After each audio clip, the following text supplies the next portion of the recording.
저는 오늘 여러분과 함께 자기 개발이라는 제목으로 언어를 나누고자 합니다. 인간의 마음은 측량할 수 없는 보고입니다. 인간의 마음을 잘 개발하면 위대한 성취를 이루어갈 수 있습니다. 그러나 잘못 개발하게 되면 흉악한 도구가 되기도 하고 또 무용지물이 되기도 하는 것입니다. 하나님께서는 인간을 만드신지라 인간의 마음의 가능성을 너무나 잘 알고 계십니다. 창세기 11장에도 노아의 후손들이 신할 경지에 모여 그들이 함께 바벨탑을 쌓아 하늘에 닿게 하고 그들의 이름을 내고자 했을 때 여호와께서 내려와 보시고 이렇게 말씀하셨습니다.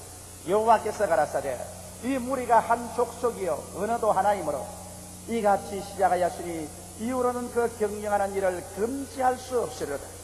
인간의 마음을 개발하면 거기에 참으로 위대한 능력이 산출되어 그의 떠나는 바를 하나님도 막을 수가 없다고 성경은 말하고 있는 것입니다. 그럼 어떻게 하면 여러분 이 위대한 하나님의 선물인 인간의 마음을 우리가 개발해서 우리의 생활 속에 영혼이 잘됨같이 범사에 잘되며 강건하게 일생을 살고 천국까지 올라갈 수 있겠습니까? 그 일에 관해서 저는 오늘 여러분에게 10개를 제시해드리고자 하는 것입니다. 첫째로 여러분의 마음의 보고를 개발하려면 목표를 분명하게 정해야만 하는 것입니다. 마음의 방황만큼 나쁜 것이 없습니다.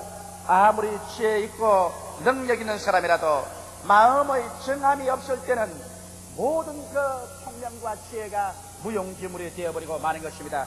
에베소서 5장 15절로 16절에 보면 그런즉 너희가 어떻게 행할 것을 자세히 주의하여 지혜 없는 자같이 말고 오직 지혜 있는 자같이 하여 세월을 아끼라. 때가 악하니라고 말하는 것입니다. 세월은 자꾸 흘러가는데 지혜 없는 사람같이 되어서 자기의 마음의 목표가 없이 산만한 인생을 산다면 이 사람은 아무것도 성취할 수 없고 무용지물이 되어버리고 마는 것입니다. 왜 우리가 인생을 살면서 우리의 생활에 신속하게 분명한 목적을 정해야 될까요? 그것은 삶의 방향이 확실해짐으로 생활을 정돈할 수가 있습니다. 여러분과 나의 삶이 아주 일목요연하게 정돈이 되어 있어서 그래서 힘을 합쳐 한 길로 나가야 되는 것입니다. 나는 옛날에 전문적으로 도둑질을 하다가 회계에서 도둑이 들어오지 못하도록 어떻게 하나는 책을 지은 그 책을 읽어본 적이 있습니다. 거기에 그 도둑이 하는 말이 언제든지 도둑이 집에 들어가면 현관의 신발장을 먼저 살펴본다고 말했었습니다. 신발이 아주 가지런히 정리되어 있으면 돌아간다는 것입니다. 그 가정에 들어가봤자 훔칠 것이 없다는 것입니다. 생활이 아주 멋있게 정리되어 있기 때문에 그 집에 들어가서 아무런 귀한 것을 훔칠 수가 없다는 것입니다. 그러나 신발장에 가보면 남녀 신이 한꺼번에 어울려서 뒤죽박죽이 되어 있고 전혀 정리가 되어 있지 않냐면 이 집에는 들어가서 마음 놓고 훔쳐도 까딱없다는 것을 알게 된다. 그렇게 기록해 놓은 것을 보았었습니다.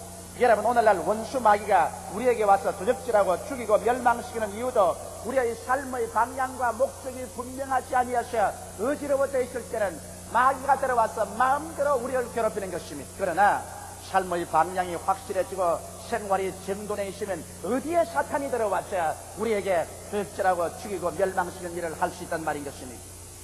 또한 우리가 목표가 분명해야 잡다한 유혹을 물리칠 수가 있습니다. 먼 여행을 하는 사람이 자기 여행하는 목표가 분명하고 시간이 분명하게 있으면 그 시간대에 그 목표에 도달하기 위해서 부지런히 걸어갑니다. 길거리에 아무리 아름다운 꽃이 있어도 그 꽃에 유혹되어서 앉아있지 아니하며 길을 걸어가다가 아무리 맑은 시냇물이 있고 경치 좋은 곳이 있다고 해서 그곳에 들어가서 앉아서 세월 가는 줄 모르고 쉴 수는 없는 것입니다. 목표가 분명하고 시간이 분명하면 일로 그 목표를 향해서 나가기 때문에 가는 길에 여러 가지 유혹이 다가와도 그 유혹에 끌려 들어가지 않습니다. 그러나 목표가 분명하지 않은 사람은 산자수려한 곳에 가다가 여러 가지 유혹이 있으면 그곳에 들어가서 한 달도 두 달도 묵고 노는 것입니다. 그렇게 해서 그 사람은 아무것도 이루지 못하는 것입니다. 인생도 똑같은 것입니다. 인생의 목표가 분명하면 이 세상에 허무한 일에 시간을 소모하지 않습니다. 이 세상에 음란하고 방탕하고 쓸데없는 일에 마음을 두고 그것에 몸을 던져서 자기의 인생을 망치는 그러한 일을 전혀 하지 않게 되는 것입니다. 어떠한 유혹이 다가와도 그런 유혹을 다 단호하게 물리치고 자기 목표를 향해서 일직선으로 나아갈 수가 있는 것입니다. 목표 없는 사람은 마음속에 심한 유혹이 다가오고 사람들이 깨면 그것에 끌려가지 아니할 수가 없는 것입니다. 왜냐하면 자기가 그것을 물리칠 만한 마음의 자세가 되어 있지 않기 때문인 것입니다. 또한 목표가 있어야 성취 요기성이라는 것입니다. 등산하는 사람이 올라갈 산꼭대기가 분명해야 올라가보자고 하지, 올라갈 산꼭대기도 없는데 등산을 하려면 힘이 들어 견딜 수가 없는 것입니다. 인생도 목표가 분명해야 할 수 있다, 하면 된다, 해보자, 백절불굴의 용기를 가지고 실전팔리하면서 일어나 나갈 수 있는 성취 요기성이라는 것입니다. 그뿐 아니라 목표가 있어야 전심전력을 기울여서 실력이 개발될 수가 있는 것입니다. 우리에게는 감추인 실력이 있습니다. 그 감추인 실력은 평소에는 나타나지 않기 때문에 어떠한 실력인지 알 수가 없습니다. 그러나 목표를 설정하고 그것을 달성하기 위해서 총력을 기울이다 보면 자기도 생각하지 못하는 희한한 기능이 자기 속에 있는 것을 알게 되고 깜짝 놀라게 됩니다. 감추인 여러 가지 지혜와 재조가 넘쳐나서 그 목표를 도달할 수 있게 하는 큰 실력 개발이 이루어지게 되는 것입니다. 이렇게 해서 목표에 점점 도달하게 되면 그 성공이 가져오는 기쁨이 마음속에 충만하고 자신이 생겨납니다. 인생에 자신을 잃은 사람들은 목표를 설정하여 일을 해서 성공을 맛보지 못하기 때문에 자기 자신이 없습니다. 이러므로 늘 나는 못한다, 나는 할 수 없다, 나는 안 된다는 무기력증에 빠져서 자기 비하를 하고 사는 것입니다. 그러나 목표를 설정하고 그것을 성취해 나가는 사람은 어깨가 똑바로 펴고 등뼈가 바로 서게 되며 걸음걸이도 자신이 있게 되는 것입니다. 왜냐하면 성공에 대한 기쁨과 확신이 그 마음을 점령하기 때문에 자존심을 가지고 기쁨으로 살아갈 수가 있는 것입니다. 이러므로 여러분에게 감추인 그 귀한 능력을 개발하기 위해서는 적고 큰 목표를 신속히 설정하여 그 목표를 향하여 일로 매진하는 이와 같은 삶을 해야 자기 개발을 이루어갈 수가 있는 것입니다. 둘째로 우리가 마음속에 분명히 가지고 있어야 될 것은 마음의 꿈을 품고 살아야만 되는 것입니다. 여러분, 우리가 꿈이라고 말하면 그 막연한 소리 하지 말라고 말하겠지만 성경은 꿈에 대해서 굉장히 심각하게 말하고 있는 것입니다. 꿈이 없는 백성은 망한다고 말하는 것입니다. 흥하고 망하는 정도로 중요한 비중이 꿈에 있는 것입니다. 왜 그렇게 마음의 꿈이 중요할까요? 목표가 이루어진 꿈을 가슴에 품습니다. 마치 암탉이 계란을 품듯이 목표가 이루어진 모습을 가슴에 꽉 품고 있으면 그 꿈이 목표를 향하여 여러분의 모든 능력을 동원시켜서 이끌고 가는 것입니다. 여기에는 신기한 힘이 있는 것입니다. 우리가 꿈을 이끌고 가는 것이 아니라 꿈을 품고 있으면 꿈이 여러분이 상상할 수 없는 희한한 길로 이끌어 가주는 것입니다. 왜냐하면 믿음은 곧 꿈의 산물입니다. 성경 말씀하기를 내 믿음대로 될지라고 말했는데 믿음이라는 것이 고연히 생겨나지 않습니다. 마음의 꿈을 품으면 꿈이 믿음을 산출합니다. 암탉의 병아리를 품으면 계란이 나오듯이 우리가 꿈을 품으면 믿음이 산출해 납니다. 아브라함의 나이 100살이 되고 사라의 나이 90이 되었을 때 어린 아들을 낳겠다고 하나님 말씀하실 때 아브라함도 웃었고 사라도 웃은 것은 기가 막힌 일인 것입니다. 그들의 마음속에 믿음이 생겨나지 않았었습니다. 그러나 아브라함을 밤중에 잠에서 하나님이 깨워 일으켜서 천막에서 나와서 밤에 하늘의 별들을 헤아리게 것입니다. 아브라함이 잔뜩 별들을 헤아리다 나니까 하나님께서 말씀하기를 내 자손들이 저 하늘의 별들같이 많을 것이라고 말했습니다. 아브라함은 즉시로 그 별들처럼 많아진 자기 자신의 꿈을 마음속에 받아들이자마자 성경은 그 다음 구절에 말하기를 아브라함이 저를 믿음에 하나님이 그를 의롭다 하였다고 말하는 것입니다. 아브라함이 절대로 마음속에 믿어지지 않는 것이 하늘의 별들을 보고 마음속에 자손이 별들처럼 많아진 꿈을 품자마자 그 꿈은 즉시로 아브라함의 그 불신앙을 내어 쫓아버리고 마음속에 믿음이 솟아오르게 만들어진 것입니다. 여러분 마음속에 믿음이 안 생긴다, 약하다 이런 사람들은 그 마음속에 꿈을 품지 않기 때문인 것입니다. 여러분께서 목표가 이루어진 꿈을 가슴속에 품으면 반드시 그 꿈은 계란을 깨듯이 믿음을 깨어나게 만들어주는 것입니다. 또한 꿈의 세계는 창조의 세계인 것입니다. 로마서 4장 17절에 보면 기록된 바 내가 너를 많은 민족의 조상으로 세웠다 하심과 같으니 그의 믿은 바 하나님은 죽은 자를 살리시며 없는 것을 있는 것 같이 부르시는 이시라고 기록하고 있는 것입니다. 없는 것을 있는 것 같이 부르시는 이가 하나님의 성품이라고 말하는 것입니다. 여러분, 어떻게 없는 것을 있는 것 같이 생각할 수 있습니까? 어떻게 없는 것을 있는 것 같이 볼 수가 있습니까? 어떻게 없는 것을 있는 것 같이 우리가 말할 수가 있습니까? 이것은 마음속에 꿈을 그리는 도리밖에 없습니다. 아직 미래적 사건으로서 나의 생활 환경 가운데 체험상 이루어지지 않은 것이라도 마음의 꿈을 그리고 있으면 없는 것이 있는 것처럼 꿈을 그릴 수 있는 것입니다. 그래서 마음의 꿈을 그려놓고 없는 것을 있는 것 같이 생각하고 없는 것을 있는 것 같이 꿈을 통해서 보며 없는 것을 있는 것 같이 입으로 시인하며 없는 것을 있는 것 같이 마음에 느끼면서 살아갈 때 이와 같은 사람은 하나님의 창조적인 능력에 동참하는 것입니다. 하나님은 죽은 자를 살리는 그 기적을 가지고 여러분과 나의 가운데 와 있지만은 하나님께서 함께 역사하는 사람의 마음 상태는 없는 것을 있는 것 같이 부르시는 하나님과 같이 일을 할 수 있어야 하는 것입니다. 그러므로 여러분 마음속에 꿈을 꾸어야 비로소 없는 것을 있는 것 같이 부를 수가 있는 것입니다.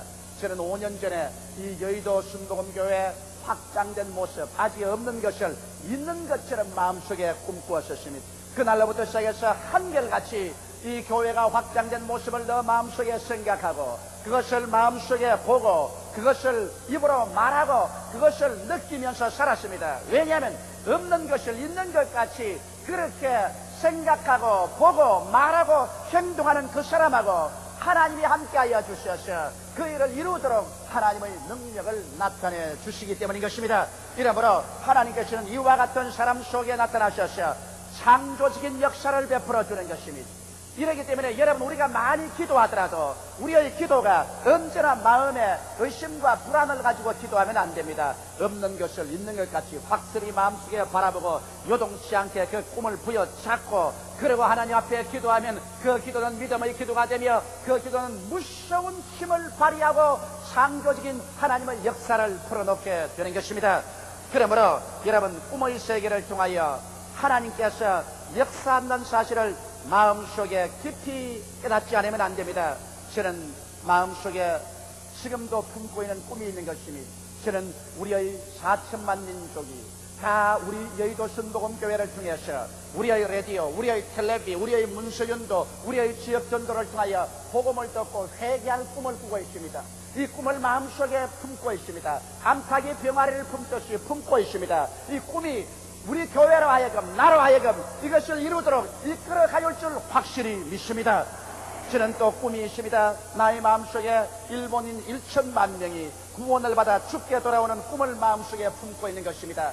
어떤 미국 사람이 내게 편지하기를 왜 조 목사는 일본 1억 2천만을 다 구원하겠다고 하지 일본인 1천만밖에 구원하지 않겠다고 말하냐, 그렇게 꾸짖는 편지를 내셨습니다. 내가 1천만 구원을 하겠다는 것은 내 마음속에 품을 수 있는 역량이 1천만밖에 안 됩니다. 일본에 1억 2천만 인구가 있지만 내 마음의 날개는 1천만밖에 품을 도리가 없어요. 그러므로 내 역량에 맞추어서 저는 일본 1천만 영혼들이 구원받은 것을 내 마음속에 품고 있는 것입니다. 내가 이것을 품고 있는 이상 내가 이것을 이루는 것이 아니라 내 속에 있는 꿈이 성령의 능력과 더불어서 이것을 이루도록 이끌어주고 문을 열어주고 기적을 베풀어 주시는 것입니다. 이러므로 여러분 꿈이란 것은 여러분의 미래를 형성하는 위대한 재료가 되는 것입니다. 이러기 때문에 주님께서 꿈이 없는 백성은 망한다고 하는 것입니다. 망한다는 것은 미래가 없다는 것입니다. 오늘날 그러므로 개인적으로 가정적으로 여러분의 생활에 최선을 다하여 하나님 앞에서 기도하고 여러분의 소원이 이루어진 모습을 꿈으로 마음속에 품고 생활하게 되시기를 주의 이름으로 축원합니다. 그래야 기적적인 삶을 살아갈 수가 있는 것입니다. 셋째로 우리의 기도의 힘을 알아야 우리의 마음을 개발할 수 있는 것입니다.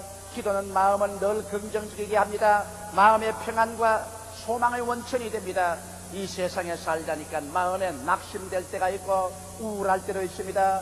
불안할 때도 있고 슬플 때도 있고 절망이 당할 때도 있습니다. 이와 같은 먼지와 티끌이 마음속에 쌓일 때 이대로 내버려두면 우리 사람들의 마음은 파괴됩니다. 그러나 우리 기도할 줄 아는 사람은 하나님께 나와서 우리의 짐을 다 주께 맡겨버릴 수가 있는 것입니다. 우리의 염려와 근심을 기도를 통해서 하나님께 다 내어 맡겨버리면 하나님의 성령이 와서 우리 마음의 먼지 티끌을 다 태워버려 주시고 그 자리에 평안과 소망으로 채워주는 것입니다.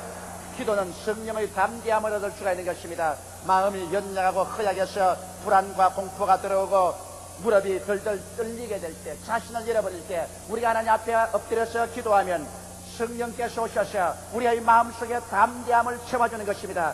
성경은 말씀하기를 너희 담대함을 부리지 말라, 이것이 큰 상을 얻느니라고 했는데 우리가 기도할 때 하나님의 성령께서 마음에 담대함을 주시는 것입니다. 사람이 마음이 허약해서야 위대한 일을 할 수가 없습니다. 마음이 담대해야 여러 가지 불안과 공포를 극복하고 나아가서 큰 일을 이룰 수가 있는 것입니다. 이 담대함, 이 배짱은 기도할 때 하나님의 성령이 우리 마음속에 넣어주는 것입니다.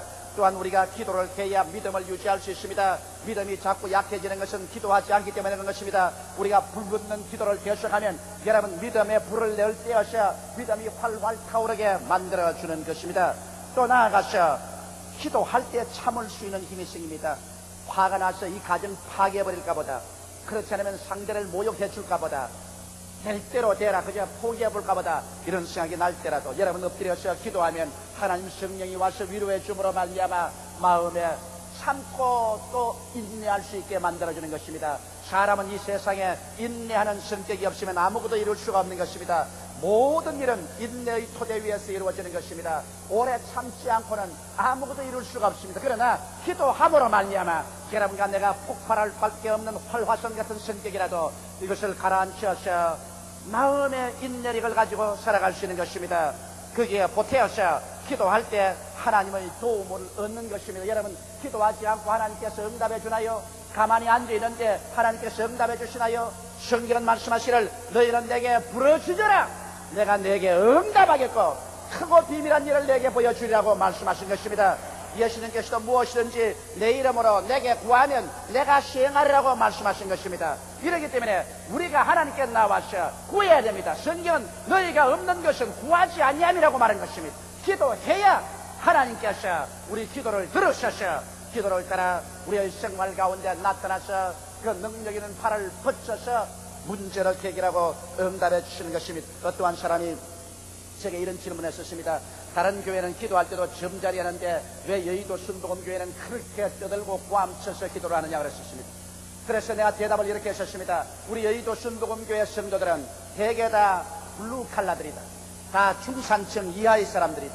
이러므로 중산층 이상은 자기가 잘났다고 해서 점잔을 빼지만은 우리 교인들은 점잔을 뺄 아무 거리가 없다. 하나님께 나오면 있는 그대로 부르짖어 기도하는 것이다. 그리고 또 오랫동안 시집살이 고생하다가 친정에 오면 아버지 어머니 잡고서 통곡을 하고 울 때도 있지 않은, 이 세상살이의 고통과 괴로움이 많을 때 하나님 앞에 와서 고함쳐 울지 않고 누구 앞에 와서 고함쳐 울겠는가? 시장가에서 울면 미쳤다고 하지 않겠는가? 울 자리가 그렇게 만만한가? 그러나 하나님 성전에 와서 아버지 앞에 마음 터놓고 울 수 있는 것, 이 얼마나 큰 축복인가? 그리고 또 우리가 진짜로 열심히 소원하면 간절히 간구하지 않은가? 우는 애기에 젖준다는 말이 있는데 하나님 앞에도 간절히 구하고 매달리는 자에게 하나님께서 응답을 해준다. 제가 그렇게 대답한 적이 있습니다. 여러분, 그러므로 기도는 열심으로 애써서 땀을 흘리며 부르짖어 기도해야 될 것인 것입니다. 넷째로 우리가 마음을 개발하려면 최선의 노력을 다해야만 되는 것입니다. 성경에도 예수께서 구하라 주실 것이요 찾으라 찾을 것이요 문을 두드리라 열릴 것이라고 말한 것입니다. 여기에는 3박자를 합쳐야 된다는 것입니다. 열심히 구하고, 그리고 열심히 구해서 찾으면은, 찾고 난 다음에는 그 다음에는 이것을 열심히 개발하는 것입니다. 공중에 나는 새를 보라. 곡식도 심지 아니하고 거두어 들이지 다니고 창고에 모으지 않게 하나님께서 저를 다 먹이신다고 했는데, 여러분, 공중에 나는 새가 나무에 가만히 앉아있는 새가 아닌 것입니다. 공중에 나는 것은 열심히 날아다닙니다. 방앗 안에도 날라 찾아가고, 김 매는데도 날라 찾아가고, 그저 곡간에도 날라 찾아가고, 부지런히 날라 댕기는 새를 먹이겠다고 그랬지, 나무가지 앉아서 조는 새를 보라. 그렇게 주님께서 말씀하지 않으셨습니다. 여러분, 우리가 하나님께 축복을 받고 우리 마음을 개각하려면 열심하고 애를 써서 자기의 최선을 다해야 되는 것입니다. 인류를 구원하시기 위하여 하나님께서는 최선을 다하셨습니다. 가만히 앉아서 인류 구원을 도모한 건 아닙니다. 그 아들 예수 그리스도를 동정녀 마리아에 잉태하게 하셔서 인간으로 태어나게 하시고 성육신하였으니 지상생활의 모든 희노애락을 다 경험하게 하시고 그 위에 십자가에 못 박혀 몸짓고 피 흘려 경험할 수 없는 극한 상황의 고통을 당하게 하셨으며 무덤에 장사지나 사흘 동안 정막 강선을 지내다가 부활해서 승천하는 하나님으로서의 최선을 다한 일을 하셨기 때문에 그 열매를 통해서 인류 구원의 위대한 역사가 전개되게 된 것입니다. 또한 오병이어의 기적을 보더라도 가만히 있는데 하나님이 기적을 베풀어서 남자만 5,000명 부녀자 김한명을 먹이고 12바구니 남게 하지 않으셨습니다. 열심히 안 들어가서 먹을 것 있는지 찾아보고 그 찾아 떡 5덩어리와 물고기 2마리 최선을 다해서 찾아서 가져오니까 주님이 그것에 축복을 해주셔서 5,000명이고 12바구니 남기는 역사를 베푸신 것입니다. 우리도 우리 스스로가 떡 5덩어리와 물고기 2마리 최선을 다해서 주님 앞에 나와야 주님께서 축복을 해주시지 아무것도 안 하고 믿습니다고 앉아서 잠만 자고 일어나서 하나님께서 안 도와주시네. 그러면 아무 소용이 없는 것입니다. 최걸렁 목사처럼 내일 시험 치는데 시험 공부는 하기 싫고 밤새도록 산 위에 올라가서 철학기도를 하면서 시험 잘 칠 줄 믿습니다 하고 난 다음에 아침에 와서 시험지 바라보니 하나도 모르겠으니까 성령님도 시험에는 절절 긴다고 그런 말을 하는 일을 해서 아무것도 되는 것도 아닙니다. 성령님이 절절 기게 안 만들려면은 자기가 열심히 밤을 새워가면서 책을 읽고 기도를 하고 또 기도하면서 책을 읽어야지. 그래서 뭐 아는 게 있어야 성령님이 기억도 나게 해주시지. 아무것도 없는데 뭘 기억나게 해주시는 것입니까? 한 번은 미국의 위대한 부흥사 D.L. 무디 목사님이 영국에서 배를 타고 미국으로 오는데 배가 태평양 한가운데서 불이 났습니다. 많은 신자들이 불은 끄지 않냐고 전부 엎드려서 하나님이여 배 불을 꺼달라고 기도를 하기 시작했습니다. 그때 D.L. 무디 목사가 부르셨습니다. 전부 손에 물그릇을 들으라고 말했어요. 바켓을 들으라고 말했어요. 바켓을 들고 물을 퍼서 불을 끄면서 기도해라. 인간이 할 수 있는 일은 하고 난 다음에 기도해야지. 인간이 할 일도 안 하고 난 다음에 공짜로 해달라고 기도하시는 소용이 없다. 그래서 사람들을 동리해서 줄을 세워 바닷물을 퍼올려서 손으로 바켓에 물을 담아서 불을 끄면서 하나님이여 이 불이 잡히게 해달라고 기도한 결과에 그 태평양 한가운데서 배 불이 꺼지고 무사히 미국까지 도착했다는 그러한 글을 읽어본 적이 있는 것입니다. 이러므로 여러분, 우리가 자기를 개발하려면 자기의 최선을 다해서 열심히 노력을 해야만 되는 것입니다. 공부하는 사람은 공부하고 연구하는 사람은 연구하고 일하는 사람은 일하고 있는 힘을 다해서 하면서 하나님께 기도하면 하나님께서 여러분을 축복해 주시고 여러분을 개발시켜 주시는 것입니다. 우리는 모두 다 하나님이 주신 마음을 가지고 있습니다. 이 마음을 어떻게 사용할 것인가는 우리의 책임인 것입니다. 이 마음은 한없는 보배를 가지고 있지만은 미개발 상태에는 처녀지와 같은 것입니다. 이것을 개발하는 것은 여러분과 나 자신에게 달리는 것입니다. 자기 자신의 마음을 개발하는 간단한 4가지 단계를 제가 여러분에게 설명했습니다. 분명한 목표를 신속히 설정하라. 개인적인 목표도, 가정적인 목표도, 생활적인 목표도 신속히 목표를 설정해야만 되는 것입니다. 목표 없는 방황하는 사람은 아무것도 자기 자신을 개발할 수 없습니다. 그리고 마음속에 꿈을 품어라. 항상 암탉의 병아리를 품듯이 꿈을 품고 있으면 우리가 꿈을 이끌어가는 것이 아니라 꿈이 우리를 이끌어간다는 것을 우리가 마음속에 깊이 알아야만 되는 것입니다. 그리고 기도의 힘을 늘 이용하라. 좋을 때나 어려울 때나 항상 기도함으로 말미암아 마음속에 의와 평강과 희락과 믿음, 소망, 사랑이 넘쳐서 긍정적이고 적극적이며 창조적이고 생산적인 마음의 자세를 갖도록 하라. 그리고 최선을 다하여 있는 힘을 경주해서 시간을 아끼며 노력을 하라.